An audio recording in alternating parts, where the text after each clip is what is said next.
Florence National Cemetery was established in September of 1864. It was a direct result of the Florence Stockade here in Florence. The stockade itself was probably one of the largest stockades in the South, and Florence was a big rail city, and the camp was established here and the stockade was established here. Once the stockade was established, there was a lot of illness. They could not get food, they could not get medical supplies, they could not get clothing for the prisoners of war, and diarrhea and scurvy and yellow fever started in the area and at the stockade, and that's what took most of the lives.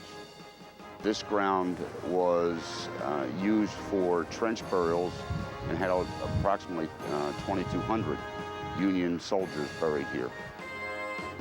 So some of the trench burials that we have here, we have marked by headstones now, and we may have 140 or 160 people buried in one trench that goes from one end of the field to the other end of the field. Florina Baldwin is also the first notable woman buried in a national cemetery, and to the best of our knowledge, the first prisoner of war female that has ever been buried in a national cemetery.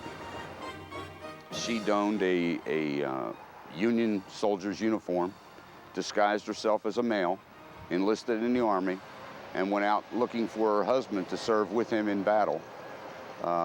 He was killed and she never found him, and then she was captured. And when she was captured, she was sent here to Florence Stockade. The National Cemetery system was established back during the Civil War. The president decided that he wanted national cemeteries to be open for any fallen veteran, whether it be Union or Confederacy, or anyone that had anything to do with fighting during the war. The cemetery system was originally established then. We serve veterans of all wars, all engagements. The main requirement and primary requirement for burial in a national cemetery is to be other than a dishonorable discharged veteran. They are entitled to burial in a national cemetery. What entitlement and burial means in a national cemetery is the National Cemetery Administration, Department of Veterans Affairs will provide a gravesite, will provide perpetual care, will provide a headstone, will open the grave and close the grave, and also provide a government liner or a vault for the casket at no charge to the veteran. Veterans are unaware that they are entitled to burial in a national cemetery. A veteran is entitled to burial here, and also his dependents, including children up to the age of 23. Every employee that works here is a veteran, and our veterans take care of themselves. They take care of their own.